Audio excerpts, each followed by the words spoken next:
Good morning, Joel. Sean, hey, I wasn't sure if you work weekends or not.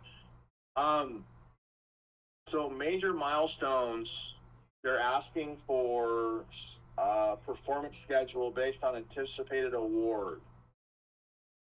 Yeah, remember I said first 30 days, second 30 days, or first 7 This days? guy sent me a schedule. He's got 15 days and they're done. Okay, then major milestones would be, first Like 4 days. 5 days to prep, bad caulk removal, coating, replace screws as needed, and treat for primer. Yeah, that'd be fine.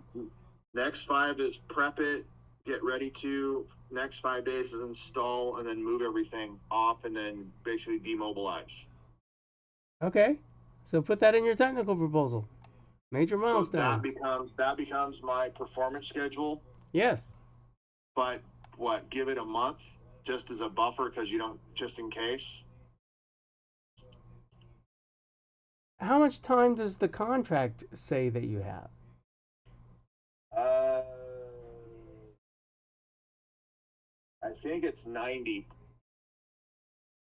Okay, so It's 90 days from the performance period for this project is a negotiable 90 calendar days. yeah, so you just show it over 4 weeks and see what happens.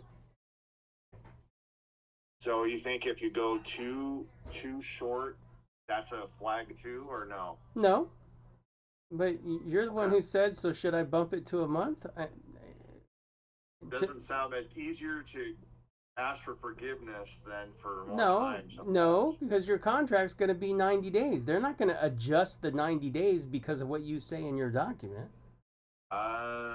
Okay. So I can just go, hey, it's going to take a week to the. Do they ever allow weekends? On occasion, but I never count on that.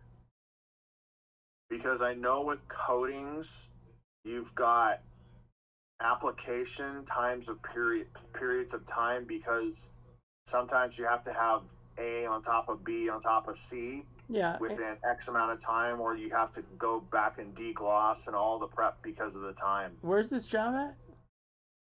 Texas, I wouldn't worry about it. because it dries faster. Well, no, because it's not going to be freezing. You're not going to run into coating temperature issues. No, no, no. It's not coating temps. It's application time. Sometimes you have to get on a coating second coat down within like 8 hours or 10 hours. Once you put one down, yeah, it's a where it bonds. If Well, if not, then there's you have. extenuating circumstances, then you'll let the federal government know that and they'll accommodate you. They can't ask you to do Is, something impossible. is that after you get the job, or is that in? That's after you get the job. That's after you get the job. Okay, okay, done. Past that, Uh, oh, I got, I actually got a um bond. I actually got a bond letter, so I've reached a new layer of of crap.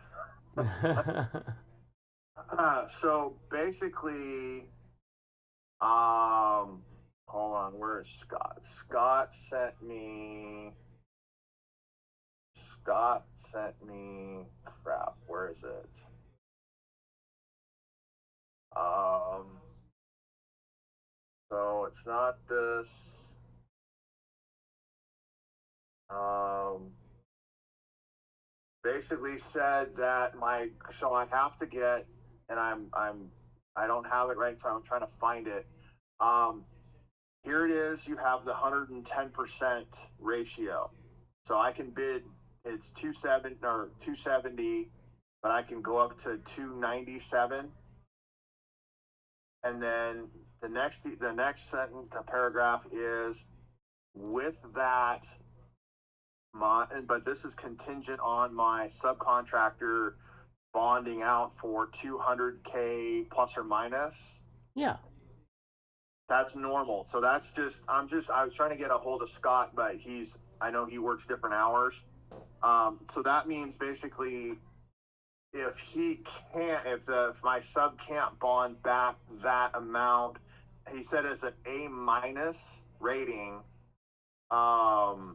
then something with some company. Well, then I'm just trying to understand because this is new for me. yeah, just get a hold of Scott. Look, I make no qualms about it. I am not a bonding expert, okay? That's So, okay. Okay. All right. and that's a very Yeah, I've specific got part till of 1 p.m. this, your guys' time. and I just rely on Scott for all that. Okay, And done. then No, just that do makes what sense. Scott tells you to do, and then you never have a problem. There we go. Done. Thank you, sir. Yep. All right. Bye-bye. Bye.